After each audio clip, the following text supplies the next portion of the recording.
এখন হচ্ছে দাঁড়িয়ে আছি আমরা রাস্তায়, ফুচুর মা আসবে তাই জন্য। ফুচু কে আসছে বাবা ওইদিকে? এখনো দেখতে পাইনি দাদা। ফুচু ওইদিকে কে? ওইদিকে কে? ওই দেখো ওই দেখো ওই দেখো কে, দেখো তো। ফুচুর মা এসেছে, ফুচুর মা। বলো বাবা এসেছিল একটু আগে একা একাই, তাই না শোনা? বলো বাবা এসেছে আর তুমি আসোনি।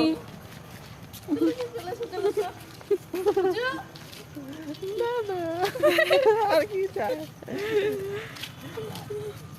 ওই ব্যায়াম দেখাচ্ছ?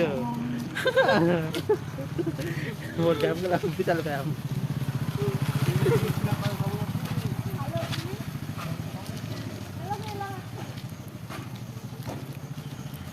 এটা হচ্ছে ফুচু, মাঝেরটা সুন্দরী আর ওই পুচকিটা কালী। হ্যাঁ হ্যাঁ, মা এসেছে, এখন আনন্দে আত্মহারা হয়ে গেছে ছেলে। খুব খুশি তো। তো শর্টটা এখানেই শেষ করছি, টাটা।